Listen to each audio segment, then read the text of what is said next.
same as all you guys. You know, it's just a passion, and yeah, it's thank you for all that recognition. But thank you. Yeah. So thanks for all in attendance. Thought I'd do something real different and show up decked out with wool and a knife around my neck.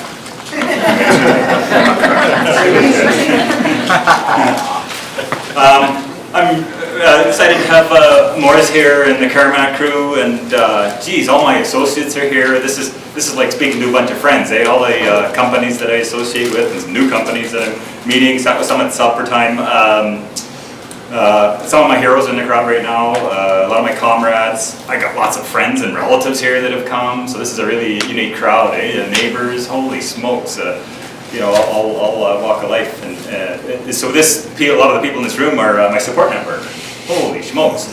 I just can't tell you guys, if you could follow me around in a day and see what the support I get. I mean, Dave says elevate, but no, what really happens is people push you up there, but they give you the crutches and the props and the tools, and they make you look good. And oh my goodness, little background guys. I mean, I could rattle off 10 people. I'm just scared I'm going to miss people, but. Like, you know, guys like Blake and Johnny and my friends from Devon that kick in, and then like we're collecting materials for the snaring and trapping segment, and oh god, I get my long lost family friend Curtis from Red Deer's kicking in, and all kinds of like Rob and Caitlin, and geez, my relatives from Edson, Sam and Travis, and all these, and people just stepping up, and of course it's super support from Dale and Colleen, and geez, I can't take steps, and here's a breakfast, and here's coffee, and oh, you haven't drank enough, here's some water, and you just can't believe the support out there I get. This hill was hauled in by somebody other than myself, and and on it goes all day. People, Mason was the first guy. Here's a hot chocolate, walked up to the fire. You know, just everybody just pitches in. If I rattled off everybody's name, it would probably be about half the people in the room, it seems like. So yeah, amazing support. What a community we have. And it's an opportunity to, like, these are forums. I mean, am I an instructor? Yeah, I'm a facilitator. Help bring a bunch of people in that have similar interests and rattle off some of the things I know, but there isn't 5 minutes that goes by that somebody's adding and saying value, and geez, I know so really you're you know, think you're coming to sessions and instructors, but what you're really doing is coming to forums where there's a knowledge share. And so, geez, I watch people break off in circles, and they're learning like crazy. Nothing to do with the content of the sessions, just that they're in their own breakout sections, just soaking up information from each other. So that's the real value of these gatherings, is that we've made the time set aside to have it happen. Yeah, I got a list of names here, but holy crap. And thank you guys so much for inviting me to share some thoughts, and maybe I'll show off some Bushcraft Kung Fu tonight. I'd like to thank the organizers, Brian and Dave. Holy crap, I mean, this is an ugly monster in motion that you had no idea you were getting into, and I know that.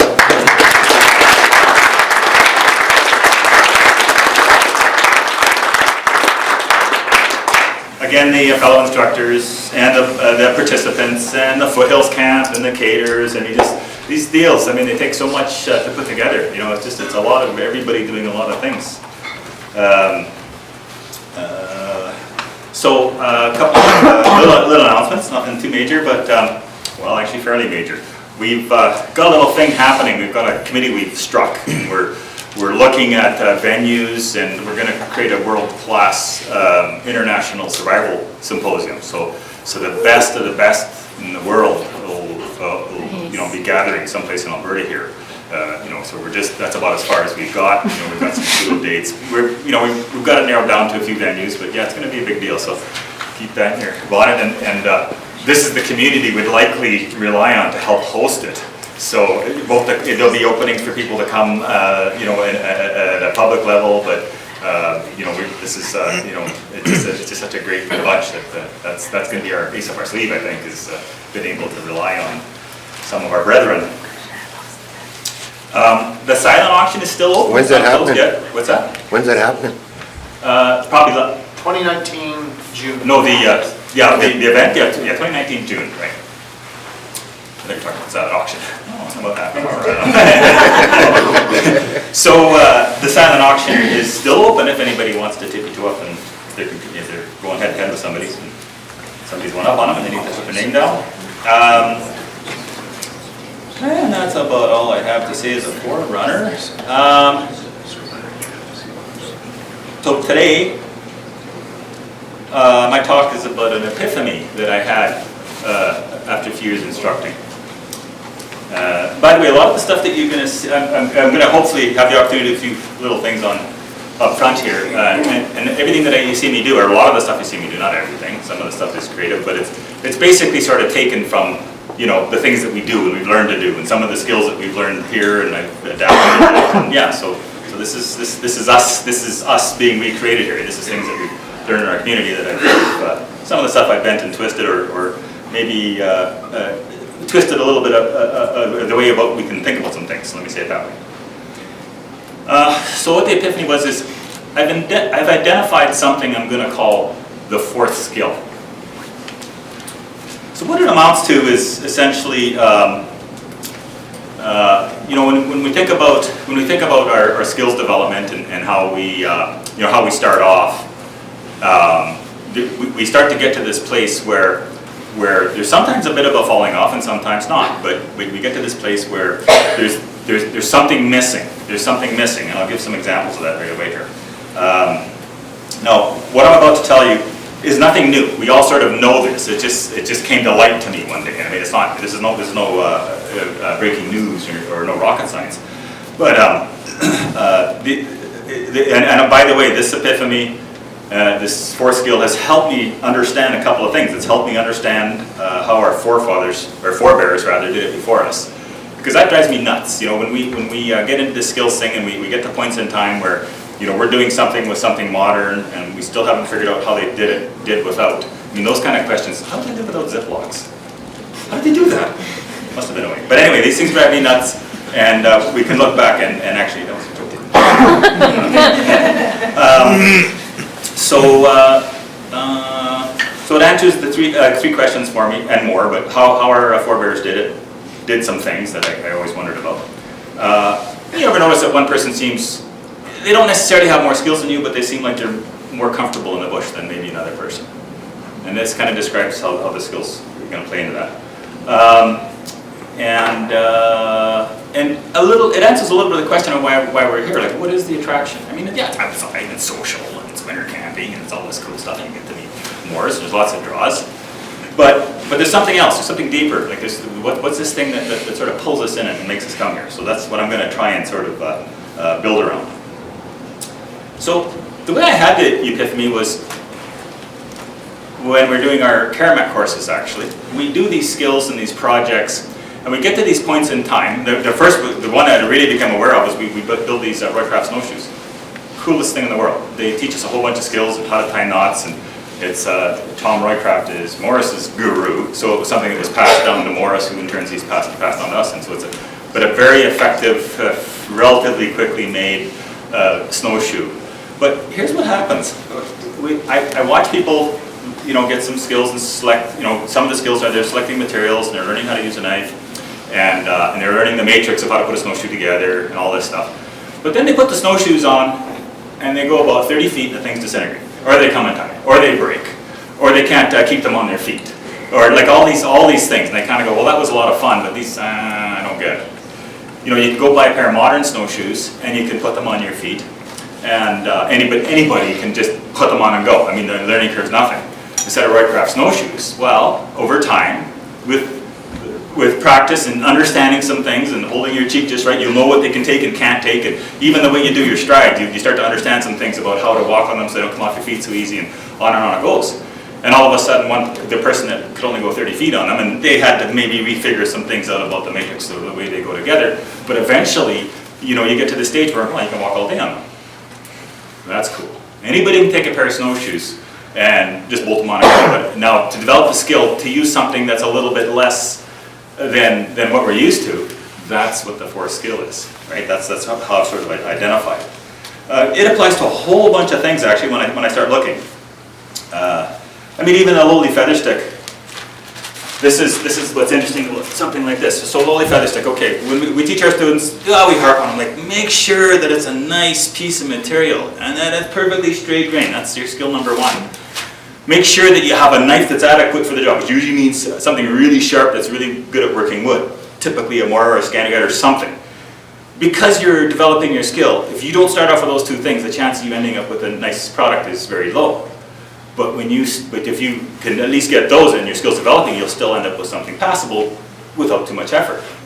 But time goes on. What's the fourth skill with a feather stick? Well, pretty soon you learn how to light them with a ferro rod. Maybe you understand some different lathes and how to use them in a signal fire.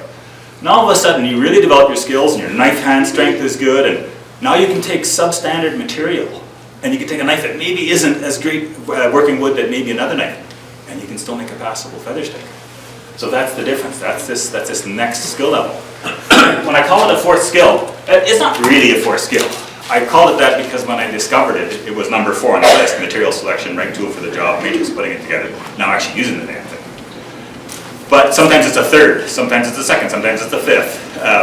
I call it the fourth skill just because I want to imply that, you know, it's out there a bit. It's sometimes a forgotten skill, sometimes a missing skill, a skill that we're working towards, but it tends to be the one that's a little more obscure, and it's this thing that helps sort of set people apart when they get to a certain level in their skills level. Yeah, so that's the magic of getting some mastery of the fourth skill, is what the example I used on the feather stick, is that, yeah, you can get by with less and produce reasonable results. Oh, so some other things we can, other ways to think about this skill is and I like this group here. That's that which sets us apart. We think about some of the stuff we're doing. Really, a little step backwards. It's really sort of in search of this fourth skill. Another way to say it might be skills that allow you. This is another way to think about it. Skills that allow you not to have to rely on things you bring or buy, and instead either use what you find available, or make yourself, or learn to do without. And again, if you look at the list of courses, they all fit that exact criteria. That's exactly what the courses are doing. So yeah, pretty cool, pretty cool. Some other examples of where a fourth skill takes you. And this again starts to play into why I've sort of figured, why it sort of answered something in me. So a type of person that develops his fourth skill is the type of person that will take a tarp rather than a tent. There's some great tents out there. A tarp in the hands of a skilled person that's really good at making a tarp is almost as good as a tent. You can configure it a bunch of different ways. It's a water bag, it's a stretcher, it's a ground cloth, it's a windbreak, it's overhead protection. It's many more things than a tent could ever be. So all of a sudden, if you develop the fourth skill, and you're looking at your tent and your tarp and you're going, well, that tent's nice, but the problem is that it's just a tent. If I wanted to use it as something else, I may have to cut it up or do something. So all of a sudden, that applies to things like maybe a blanket instead of a sleeping bag. Yeah, sleeping bag's pretty comfortable. But you know, they have their failings. If it's a down sleeping bag, you can't get the stupid thing wet, and it's really only a sleeping bag unless it's designed as a quilt or something you can wear. A blanket, on the other hand, can and a lot of times be very, very comfortable. But now here we go. It's a circuit stretcher. It can be used as overhead protection. It can be used as a wind blanket. It can be used as a ground sheet. You can wear it as an article of clothing. You can do many, many things with a blanket. You can't do with a sleeping bag. So all of a sudden you have a guy that takes a tarp and a sleeping bag and a blanket instead of a sleeping bag and a tent. And the person that takes the tarp and the blanket and understands how to use it will not only fare as well as the person in tent sleeping bag, but in some instances they may even do better. So it's kind of a neat phenomenon. There's actually a name for this phenomenon that Dave Westcott introduced me to. It was kind of fun timing. It's actually known as the axe maker's gift. So what happens in life is we're presented with something that is supposedly an improvement, and it's presented in such a way, the way Dave explains the story, that we can't really, we sort of have to accept it, because yeah, okay, it chops wood way faster than my stone axe, and it is sort of an improvement. But you have to understand that every time that there's an improvement like that, there's something lost too. So now a skill that we formerly had, which was probably working with stones, either starts to go away or is diminished. And so here we are again. Robert is napping stones for the heads of his arrows. And you know, here we're going backwards because we want to find out. We don't want to lose that. And if you can really see how that applies. And there's lots of instances and examples of things that we've sort of lost that we don't know how they do it. We can only surmise. Like, wow, that's what happens. We get this. I'm not necessarily saying it's a totally bad thing, because that's the way we evolve as humans, but at the same time it is a little bit of lost knowledge. Now all of a sudden you're someplace without your axe, and you've got a good supply of stones, but you don't know how to use them. I mean, you know, the chance of that happening is low, but it would sure be neat to feel like we still have these skills or remnant skills, and we do. We're learning that. Force skills sometimes come in other forms and factors. Like for instance, my good old Trapper Nelson pack. If I on a backpack trip with you and I take your pack and you give me mine, you'll hate me after about 2 months. Say, what did you just put on my back? There's a whole bunch of things about it.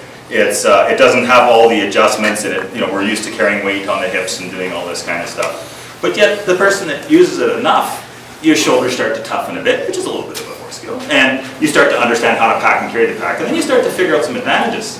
I put that pack against the $500 sheep pack on a hunting trip, and no contest to pack it. The 2 guys that had the $500 sheep backpacks that they bought especially for sheep hunting can scent it at the end of the trip. That if they had to do it again, they'd rather have a Trapper Nelson hunting like that, right? So a piece of old technology. But again, you have to understand how to use the pack, right? It doesn't always come easy. Where are we at? Okay, so yeah, I'm going to give some examples. They're doing some things. So I'm at the. There's going to be some gaps, by the way, in the sound, and that's okay because sometimes we talk too much. So you can actually learn just by learn by listening. But when I was at Frostbite, was it last year we did the coffee contest? Or the year before? Yeah, it was last year. Yeah. So dummy me always wants to come up with. I'm just not satisfied with doing something textbook. If I can get kind of unique results without doing very much, I often will. So I did this at Frostbite, and we had a coffee contest, and I was one of the judges, and I really thought my coffee was the best. But apparently, because I was a judge, I wasn't allowed to pick my own coffee. Triangular piece of paracloth with a knot in the corners. You can take a lot of fancy gadgets in the bush, but if you can't find three twigs. Now, what's cool about this is I also did this down in when we were in Minnesota. A great couple, Amy and Dave, did a year in the wilderness, and they were hosting a bunch of little mini events. And one of the mini events they hosted was just everybody bring your coffee gadgets, and we'll just have a big coffee pour in the morning. So there was everything under the sun, from AeroPresses to everything you could imagine. And so I whipped this thing out and I tied this in front of everybody, and I throw some coffee grounds in the bag there, and they have hot water going, and I pour some hot water through, and something amazing happened. There's a couple of old timers there, not old, well, I guess they're my age. A couple of young, healthy, spry. But anyways, they're marveling at the different modern appliances and different ways that we can make the perfect cup of coffee in the bush. But as soon as they started to do that, something happened and their minds pulled a little bit, because they started to focus on the gadget that was making the coffee. When they saw me pull this out and put coffee and pour water through, and a good little scoop was good for about 2 nice cups, and so I gave them a cup, and they couldn't believe it, how good the coffee was. Well, something magic happened. They started on the spot innovating. They're looking at this thing, and instead of being closed-minded and looking at these gadgets on the counter, that they're, well, that'd be nice to have, I wouldn't mind an AeroPress. They started looking at this and going, and when realizing that was so simple and so possible and so easy, they started saying, oh yeah, you could do this and this and this with it, and we could make this in it, and we could make this and that. Like I'm sitting there, my mouth drops. They started going all over the map. So here this notion we have of gravitating towards gadgetry, if we sort of stray away from that a bit, all of a sudden, and go backwards a bit, all of a sudden it doesn't close a door, it actually opens doors. It doesn't, like sometimes this gadgetry can put us to little dead ends, right? We think we have the be-all end-all, but it just doesn't include a cool skill. I've probably got about 15 examples of similar things like that. Let's see where I am at this. So as you develop this skill of, well, I'll just give you a couple quick more, even just talking about some of this stuff. Holy crap. Years and years here, I was like, wee lad, long before I'd ever taken a wilderness course, even likely before I was into survival, but I was definitely into the outdoors. I was on a canoe trip with some friends. It was actually a cross-country ski club that morphed into a canoe club, and we were doing the North Saskatchewan River. So here we are paddling down the river, we get to camp. I was at that time pretty minimalistic, and my idea of getting comfortable was simply, well, I guess I was into survival, but I hadn't really taken any courses. I hadn't reconnected with Morrison yet, so it was that time in my life. But my idea was you know, augmenting my bed with some boughs, and you know, I don't take, honestly, embarrassed to say, but like soap and towels and all that kind of crap. I have a bandana around my neck and I just wash my face in the river and hands, and then dry off with a bandana and put the banana in the sun, like pretty simplistic. And we're cooking some soup, and so I split a stick out of a piece of straight grain, and I'm stirring the soup, and honest to goodness, somebody from across the camp looks at me and feels sorry for me, and grabs their spoon and comes walking over to me and says, oh, geez, here, use the spoon. And so I take the spoon and I take my stick, and I'm going. In fact, this is better, because of course when you're cooking on a fire, very often this stuff is more prone to stick on the bottom, because you're always cooking you should be cooking on a cooking fire, but you're cooking on more of a heating fire, so more temperature than you need. Well, this square bottom scrapes the bottom pot way better than that thing ever will. And as for, like serving up with a spoon, well, I mean, give me a break. I mean, we can do better than that. I mean, I just tilt the pot or pour the broth and then pull the vegetables. Like, it's not rocket science. There's lots of things we can do to not have to have a serving spoon or dipper. It's just all up here, right?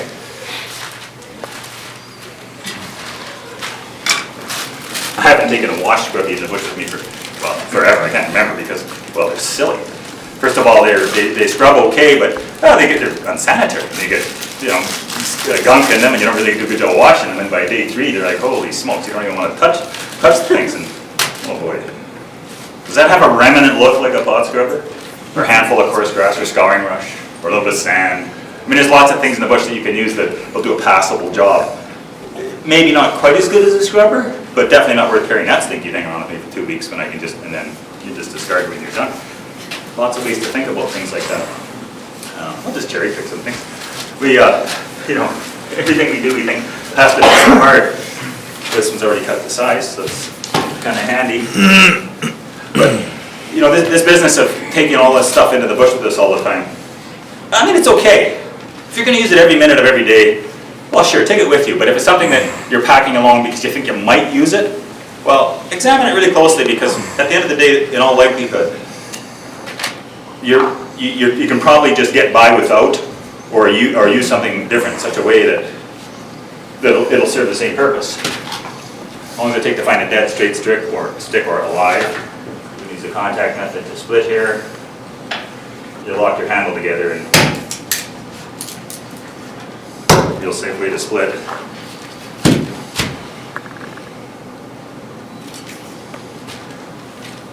One of the things we find is part of this fourth skill is a little bit of speed and efficiency. Because the reality is, if something takes you too long to make in the bush, you're not going to do it because it's just inconvenient, right? So if it's going to take you too long to make a walking stick, well, you're going to have to pack one with you. But what's the matter with that? 100% when I'm done, and if I need to adjust it, I can just pull it up and tie the knot a little further down or whatever. Like, no rocket science. Carry a piece of webbing with you. It's got 1,000 uses, right?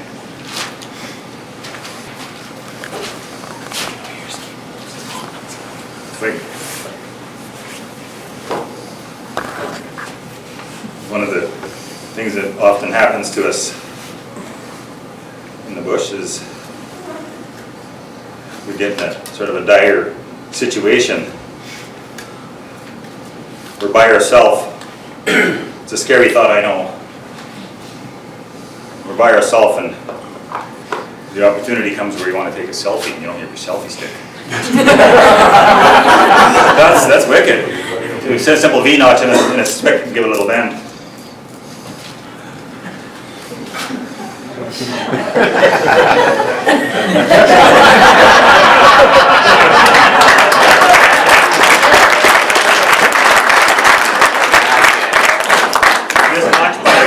So this talks speak to how we accumulate skills, and then don't get caught up in the skill for the skill's sake itself. The skill is often it's a tool in the toolbox. So what I've actually demonstrated here is this is the clothespin that Morse Johansson teaches us, and this is how we quickly make a clothespin to clip a tarp onto a frame shelter or onto your sauna or whatever to make a closure for a door. But a little bit of creative thinking. And then the other thing that can happen is, of course, something even worse.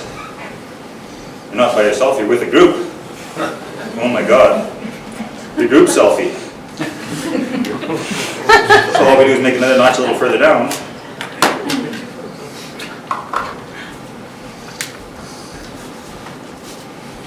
Sharpen the end.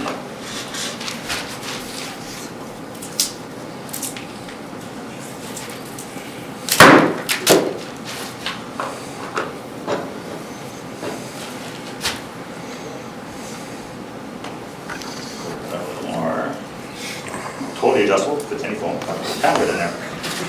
You sharpen the end, and when you're two people, stuff it in, hit timer or go capture or shoot, more modern phones. And you run over there and take your shot. Couple seconds. If you got a stick that had a hanger on it, this was Morse's suggestion when he saw this, he said if you had a stick with a hanger on it too, you could just hang it in a branch. So again, these are just ways of thinking sort of more creatively about some of the things we do. I mean, we're kind of goofy. You don't have a knife with you, or maybe you don't have the skill to do that notch, so you can always just find it. You're looking for this configuration too, which will also double as a clear and selfie and a group shot phone. We can carry a lot of things in the bush with us for nothing.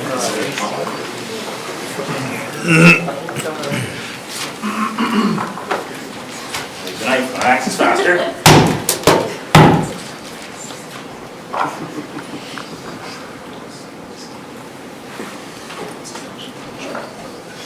Everything that we do here, we're trained to do safely. So anything you see me doing, I shouldn't be risking any, well, I keep inventing ways to cut myself, so I guess I can't really say that. But.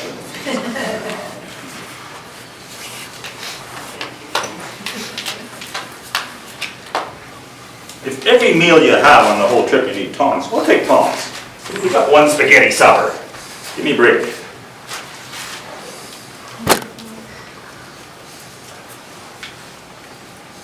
It's an easy 50 seconds.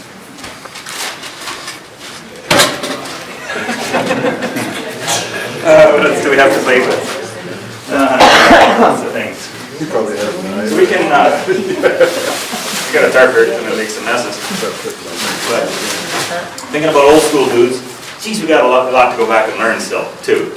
So we think we're all fancy with our thermarests and all these high-tech mattresses and that. And again, it was a thing, what did they do in the old days kind of thing. So they would carry something around called a leaf bag. And basically, if you could find a soft piece of ground or some moss, you didn't need anyway, but if you needed some insulation from the ground, things were getting cold, you want to be a little more comfortable. I mean, to me, this is so brilliant. Grass is an absolute amazing insulator. The experience I've had sleeping on grass since I started using a leaf bag, I don't think a thermarest can breathe to it, depending on how rough I pack it. Depending on how much I need, just need enough for my shoulder and hips in most cases. The grass can even be a little wet. I would just throw my poncho over top. Enough for my shoulders and hips. Got a nice lot. I can pack that as tight as I want. Then you get up in the morning to pack up camp. Take the grass leaf bag up. You take the contents out. And you fold your leaf bag up and put it back in your pocket again. I mean, to me, that's brilliant. What are we doing? I mean, you don't have to do that yet. Obviously, you have to have some resources. We can fill. It doesn't have to be grass. Of course, you can put. I've used duff. I was on a trip with Frost and Ty back there, backpacking trip, and I actually just stuffed spruce, like browsing, like a little spruce branches in there. Way easier than making a spruce bed because it's contained. It uses a lot less materials and surprisingly comfortable.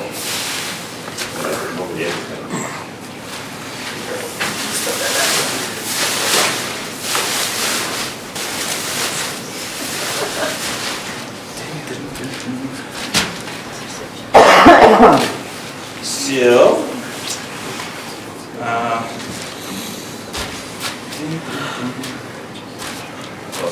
you there. Oh, okay. Gotcha.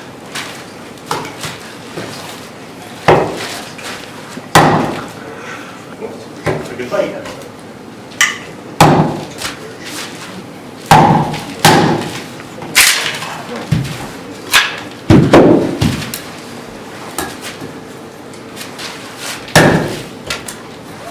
Your contact with it will work.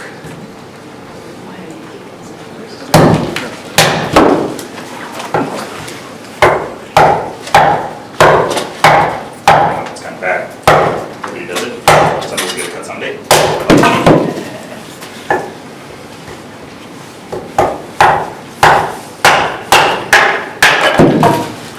You split it in half, you split it in half, you split it in half.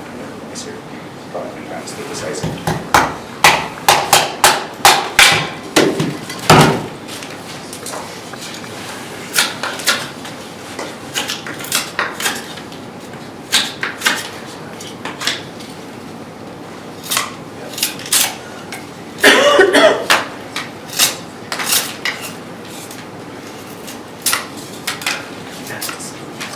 A bigger spatula. If I shrink it down a little bit.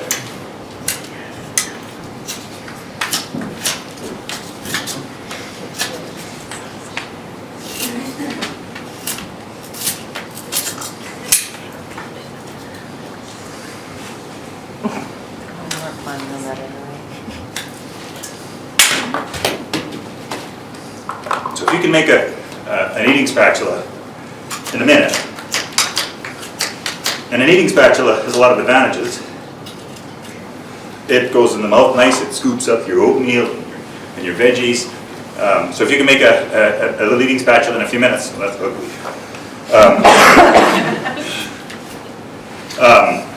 Yeah, and all of a sudden might start to negate how bad you need a spoon. A lot of cases that serves just as well. My little eating system. I'm lazy, I don't want to carve a spoon every time. I have a little teeny spoon that fits the hole in the cup. But for a week long at a time things, I've gotten by with nothing more than this as my entire utensil bowl, right? Which is, and people I hang with can all attest to that because it grosses them out because I never wash the cup.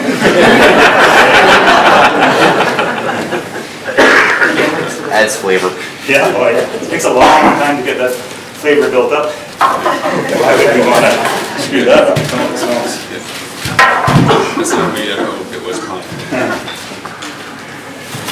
This is something we often do at our courses and that, but again, the idea being 3 straight sticks or 3 dead sticks or whatever, and it's called a YV.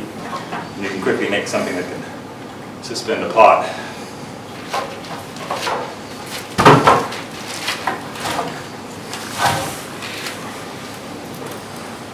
Just let you get a little dried out with that pressure in there if I need. As I turn this, I'm going to twist this so it creates a bit of so it breaks the fibers up a bit. When I get to my measurement point, I'll put it over there. Spread your tripod. And this comes over to do a lock.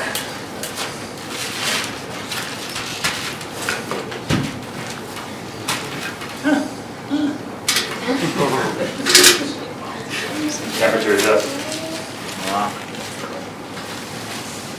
You need a grip. Do you need a stove? Maybe you don't. Maybe you don't.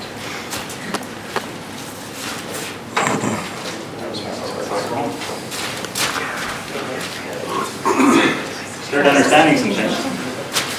A little knowledge goes a long way. Who needs a funnel?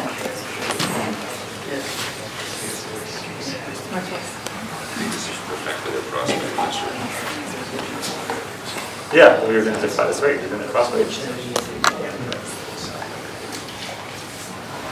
Look at that. Precision application. There you go. Oh, one drop.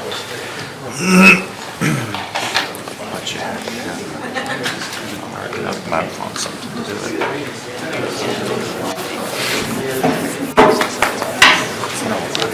it. looking for time. It's easier. Keep going. Keep going. Seriously, are we? Because I don't know. Oh, yeah. Okay. Oh, yeah, sorry, it's 7:30.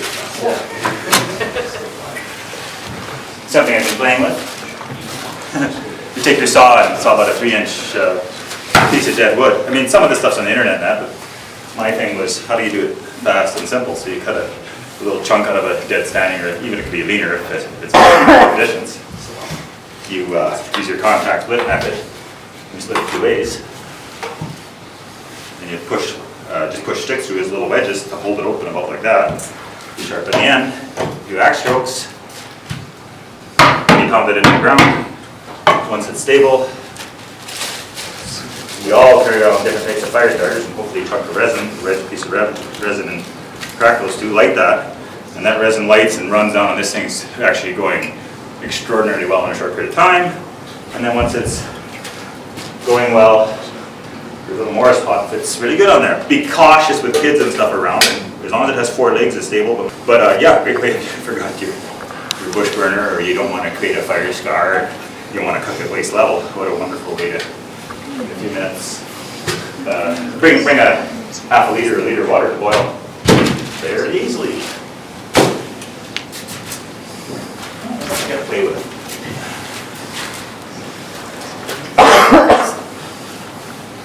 So, yeah, so we're getting there. The timing's pretty good. So, I want to allude a little bit now to how I connected some other dots too. I'm infatuated with the blanket pack. There was a time, like packs haven't been popular for a long time. For centuries in every culture, for you to gather your stuff up and go camping, or maybe packs, take stuff to work or back from work, or haul firewood or do stuff, you basically had systems where maybe you whistled together a Bushcraft pack frame. Maybe you would have a way of bundling stuff up with a tump if you're carrying firewood. There was literally dozens and dozens of strategies for carrying stuff, and then packs come out. Trapper Nelson was one of the first, and it was a hard sell. People said, "Well, I don't need a pack." I mean, I just bundle my stuff up like this, or I roll my stuff up on a blanket next to this and put it on there. And I thought, boy, isn't that cool? So I have a buddy named Russell Fisher. He was on our course, I think, summer last year. And he basically, he's also infatuated with blanket packs. So he just funnels me information, and we're like sort of on this quest, trying to find out exactly how did they do their blanket packs. Like, how did they get that so aced? And after about a year, he's sending me all kinds of stuff from the Scouts and from old survival manuals. And the last one he sent me was from Canadian National Railway, had a handbook, a survival handbook. It's really cool, and it's got this little segment on there on how to roll things up in a blanket.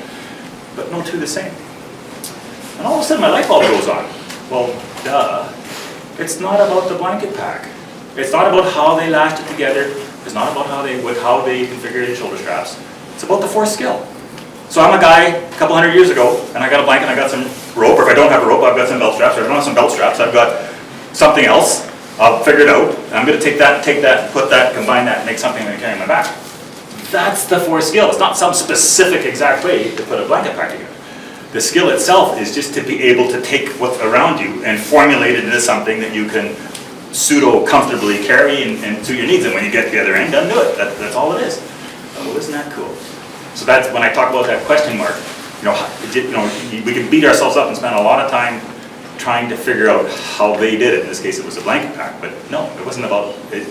The answer is there is no answer, right? There's no two the same. There was so many various. It was a personalized thing.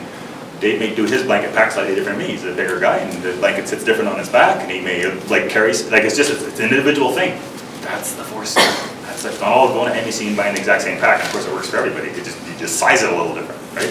It's about figuring out your own contortions and weak spots and strengths and conveniences and what you like to have access to. So it's cool. Very cool. Yeah. You guys want a couple more? More Bushcraft kung fu? Got lots. I mean, the hard part was deciding what I could sort of easily do on stage in that. But, so all this stuff we're showing again is, a lot of it is derived from just our network and our a good start for anybody is a Karamat course, of course, or affiliate, because that's action happens. Poncho. You know, tough to beat some good rain gear, but kick my ass. You give me my poncho, you get the world's best rain gear, and I'll outdo you every time, just about. There'll be the odd condition where your rain gear will outperform my poncho, but my poncho is a piece of overhead protection. It's a ground sheet. It's a wind protector. It's a water bag. It's a on and on and on I go. It's a cover for my sleeping bag in some cases. As a baby second. Tons of things, right?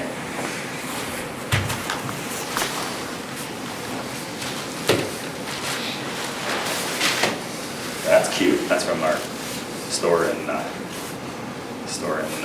Depth, bike shop. Shit happens. A little string pack. Really popular. I love these things. They kind of collapse up to nothing. You can put lots of gear. But they've gone to a lot of trouble to sew and stitch and reinforce corners and do all this nonsense. Well, of course, we can recreate that very, very easily. So I can use a sack this big if I want. I can use a mesh bag. If I want something that's similar in size to that, I can use a little red bag. And again, this has to do with understanding a couple simple knots. Again, with the force skill, it always requires a little bit more knowledge that we lack, right? But when you have that knowledge, so I'm going to split this rope in half. We gather at the top. With the lark's head, or girth hitch, whatever you want to call it, on the top. The size of my shoulder straps.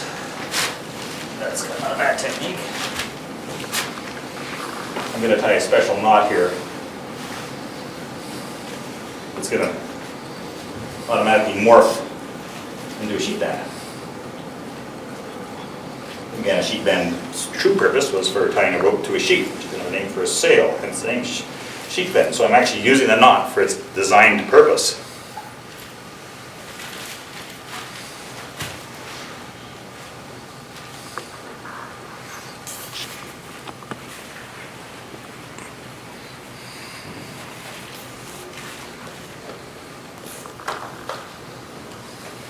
So that pack will rip before that knot will come undone. I could trim these, or use them as a waist strap if I wanted to. And getting it into my pack is as simple as this. So even a garbage bag you could do this with. So I've just got a simple design. Again, just recreating the same thing with less and getting the same, or in some ways even better results. That's kind of what blows my hair back. What else have we got? I guess we're far enough along. There, I can get to some nitty gritty. Yeah. So I wanted to think of something that sort of really, sort of summed this up. Like how could I do one thing on stage without putting up a whole camp? That would sort of say, this is a good metaphor maybe for the way we're talking about it. I have here a little lowly piece of string. Okay? And I'm going to compare it to a dog leash.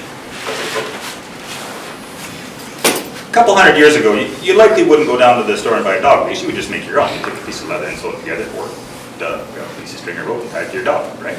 How many dogs are probably just tied up with a piece of rope? But now we've been introduced to this, and we think this is the only way to move your pet around. And it's okay, it works okay. You can clip it to your dog leash. You have to find this little metal pin and put that on there, and hit this little ring here, and that's okay. And loop's okay, but it has to be a sophisticated model if I need an adjustable loop for a winter mitt or anything. And so it works, it's fine. But it's just a dog leash. I take my dog for a walk, and I take my chuck it. So now I got my dog leash, my ball, I chuck it. Come on, Fido. I get to the park and throw the ball, have a bunch of fun, and pack all this stuff home.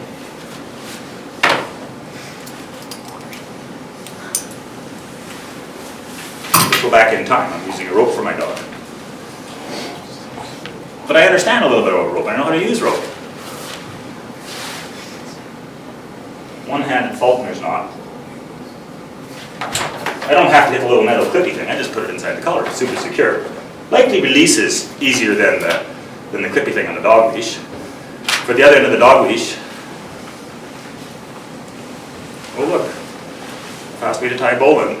It's adjustable for my wrist size, collapses, make it any size I want, or not, or just tie a knot and hang on to it.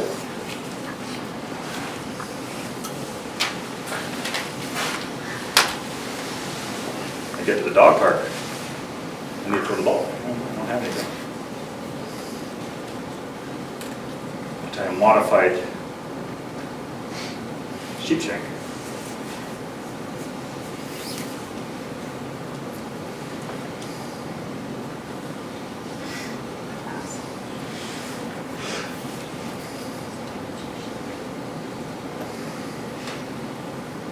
I can make that to fit any size of ball. This thing only works with, it has to be that ball.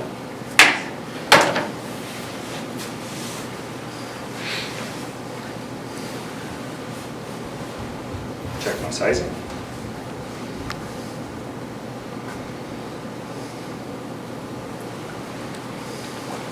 Could be a little big. Fix it. It's still faster than going home to get to chuck it.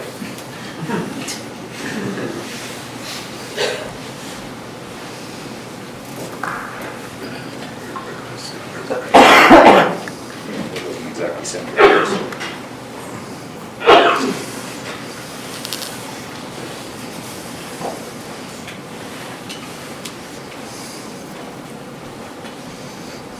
told you there was some dead spots. It's okay. Silence. Nothing wrong with silence. It's a healthy silence. Let's see what that's going to be.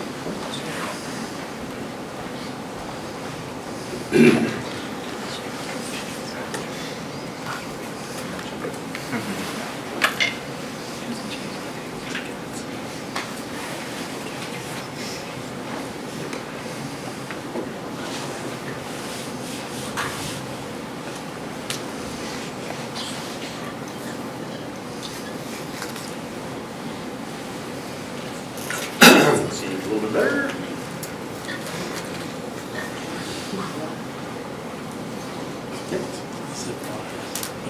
That's what he's asking from the beginning. Full pitch. It adjusts easily. It's easy to untie. Ooh, it's gonna be long. It'll go. Yeah. Slippery figure of 8. Stopper.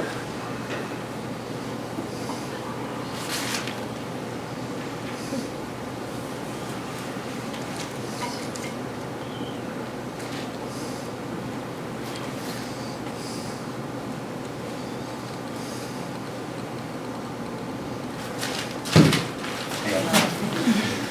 It does a little upset. I'll get it, I'll get it. Settle down. Settle down.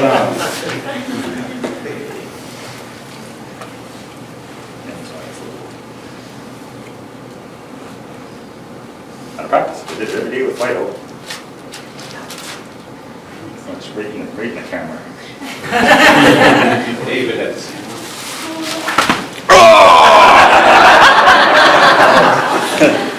A little practice. Of course, the version I use at home is a modification.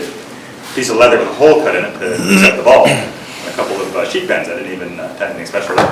Wing that across a football field, about the same as the chucking. So point being that a simple piece of rope now, well, it was my dog leash, and if I can figure it right, I can use it to maybe throw a ball. But I can do some other things with it too. I can lock things up, I can lash things down, I can hold things together. But it comes with a little bit of working knowledge of rope and knots and things like that.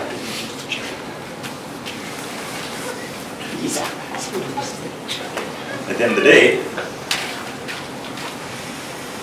something that fits in my pocket. I should practice that a little more, but anyway. A little practice in yeah, wings like crazy. Or this nice mess in my pocket, too. Anyway.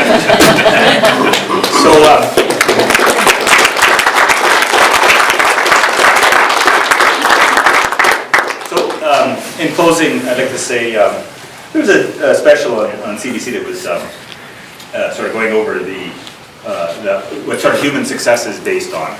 And they decided that it was on, that basically there's 3 traits that humans have that allow them to succeed where they shouldn't have, because there was a couple points in time where they were just about ran extinct. And those traits were simply cooperation, communication, and adaptability. Isn't that something? That sounds a lot like 4th skills to me. Okay. And you know, along with that, you probably have to throw in things like, you know, innovation and inventiveness, and there's lots of things that would go around that. But the point is that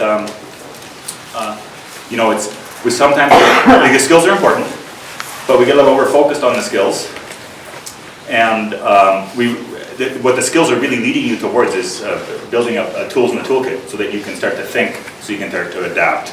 And so if we communicate, cooperate, and then have the tools in the tool chest to be able to adapt is what it really amounts to. All of a sudden that's asking how did they do it? Well, we are doing it. That's us. We can do it. It's in our capacity, right? It's we need to understand it. It's not all about how you hold a knife, right? There's some other things that are involved. But anyway, that's it.